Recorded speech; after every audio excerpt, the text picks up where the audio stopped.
অয়নদের বাড়িতে সবসময় একটা পুরনো পুরনো গন্ধ ঘুরে বেড়ায়, কেমন যেন ভিজে ভিজে ভ্যাপসা একটা গন্ধ। তাদের বাড়িতে এত লোকজন, অয়নের যেন মাঝে মাঝে দম বন্ধ হয়ে আসে এত লোকজনের মধ্যে। দাদুর বাবার বানানো এই দোতলা বাড়িতে কত যে লোকজনের বসবাস। অয়নের বাবারা 4 ভাই, তাদের পরিবার, 2 পিসিও বিয়ের পর বাপের বাড়ির ভাগ রাখতে এখানেই থাকে। তাদের ছেলে মেয়ে আর ছোট দাদুরা সব নিয়ে যেন কতজন হলো। অয়নের মাঝে মাঝে হিসেব গুলিয়ে যায়। বাড়িতে সব সময় চিৎকার, নিচের উঠোনের কলতলায় কাজের মাসিদের ঝগড়া গালাগালিতে অয়ন অতিষ্ঠ হয়ে ওঠে। নিচের শ্যাওলাধারা উঠোনের একধারে বাথরুম। আগেকার লোকে কেন যে বাথরুম এত দূরে বানাতো কে জানে। এক এক সময় এত অসুবিধায় পড়তে হয়। অয়ন তো সেই শিশুকাল থেকেই উঠোনের চৌবাচ্চার ধারে দাঁড়িয়ে মগে করে ঝপাঝপ গায়ে জল ঢেলে স্নান করে। ছিমছাম বাথরুম তার কাছে এক স্বপ্ন। মাঝে মাঝেই অয়ন ভাবে, একটা মাঝারি মাপের সুদৃশ্য ফ্ল্যাট, একদম নিরিবিলি অ্যাটাচড বাথরুম, রাস্তার উপর ব্যালকনি, সেখানে চায়ের কাপ হাতে দাঁড়িয়ে সে আর ছোটো কাকিমার কর্কশ চিৎকারেই চিন্তাজাল ছিঁড়ে গেল অয়নের। ছোটো কাকিমার সাথে বড় পিসিমার কী নিয়ে যেন ঝগড়া বেঁধেছে, তার মাও যেন কি বলছে তার মধ্যে। বড় পিসিমাও হাঁ হাঁ করে চিৎকার করছে, কেউ কম যায় না। উঁকি দিয়ে দেখলো অয়ন ব্যাপারটা তেমন কিছুই না। বড় পিসিমা নাকি ছাদের তারে নিজের শাড়ি মেলেছে ছোটো কাকিমার ভিজে শাড়ি ব্লাউজ সরিয়ে দিয়ে, তাই নিয়ে অশান্তি। রোজই কিছু না কিছু নিয়ে বাড়িতে চিৎকার চেঁচামেচি। অয়নের আজ অফিস ছুটি, একটু যে ঘরে শুয়ে বসে কাটাবে তার উপায় নেই। তাদের ভাগের একখানি বড় ঘর, ঘরের মাঝখানে সাবেকি খাট, সেই খাটে বাবা খবরের কাগজ খুলে বসে। রাতের বেলা অয়ন সোফা কাম বেডে ঘুমোয়। ঘরের লাগোয়া বারান্দার একদিকে তারা ঘিরে নিয়েছে, সেখানেই তার মা রান্না বান্না করে। 1 কাপ চা খেতে ইচ্ছে করছে অয়নের। উকি দিয়ে দেখলো মা মাছ ভাজতে ভাজতে বকবক করছে।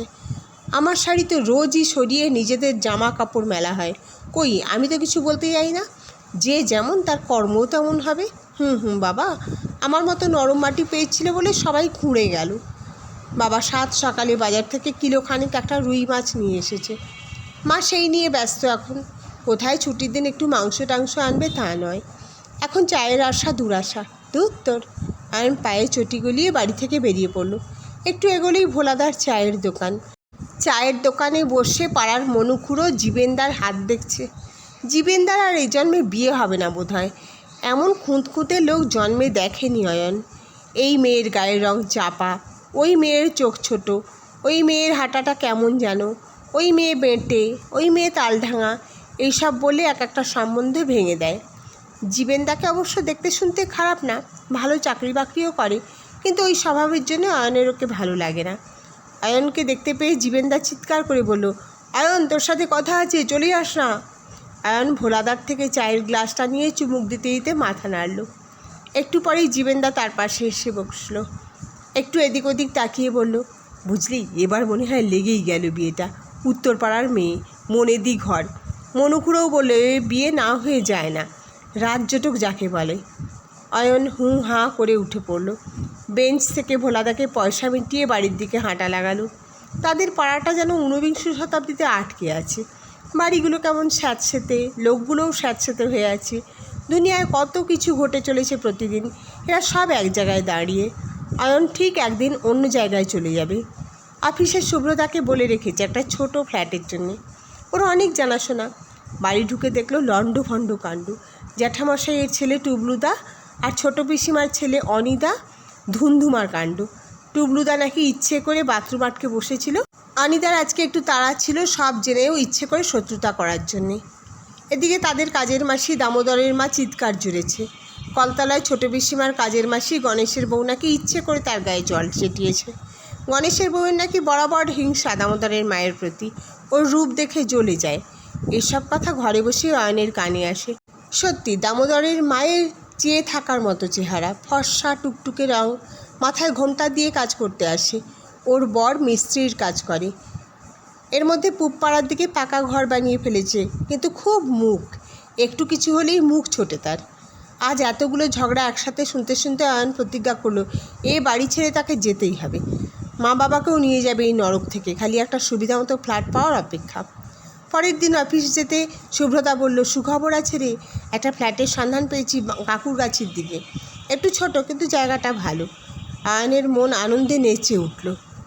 বলল, ওদের সঙ্গে এক্ষুনি কথা বলো তুমি, সামনের রবিবারে দেখতে যাব, পছন্দ হলে ফাইনাল করে দেবো সেদিনই।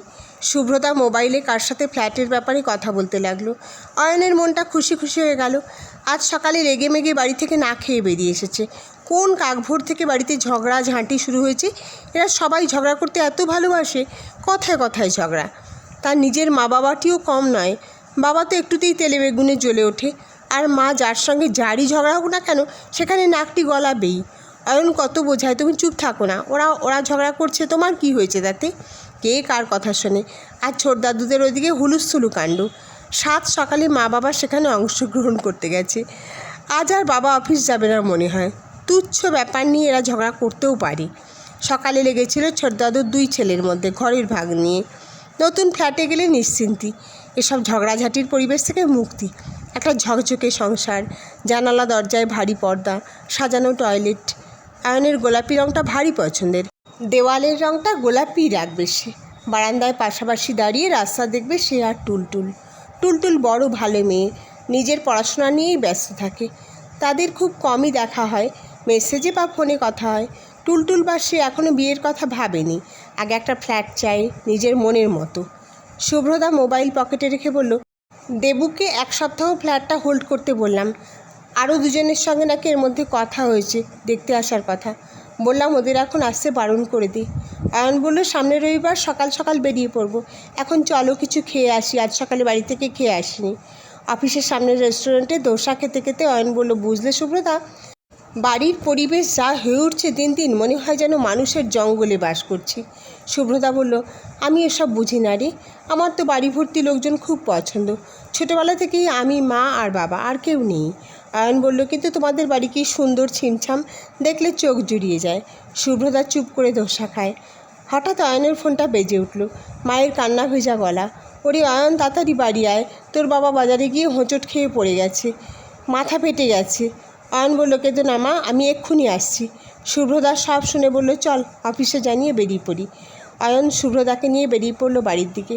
বাড়ি পৌঁছে দেখলো বাবা ঘরের খাটে শুয়ে, মাথায় ব্যান্ডেজ। অনিদা টুবলু দ্বারা হসপিটালে নিয়ে গিয়েছিল। ঘরের মধ্যে এত ভিড়, পা রাখা যাচ্ছে না। ঝগড়াটি ছোট কাকিমা সবাইকে চা দিচ্ছে। মা বাবার মাথার কাছে বসে আছে। বৃদ্ধ ছোট দাদু এসে বাবার পাশে বসে আছেন। দাঁড়িয়ে আছে পিসিমা, জেঠিমা, কাকিমা, কাকারা, পিসেমশাইরা, আরও কারা যেন। আয়নের আবার হিসেব গণ্ডগোল হয়ে গেল। কত লোক যেন তাদের বাড়িতে। শুভ্রদা ফিসফিস করে তার কানের কাছে বলল, আমার বাবার হার্ট অ্যাটাকের সময় কেউ ছিল না পাশে, আমি একাই। শুভ্রদার গলার স্বরটা বুঝে আসে। অয়নের তো গলা বোঝাই, তবুও বোঝা গলায় এটুকু বলতে পারল, দেবুদাকে বারণ করে দিও। পুরনো গন্ধটা যেন আরও তীব্র হয়ে ঘিরে ধরল অয়নকে। গন্ধটা বড় মধুর, বড় আপন।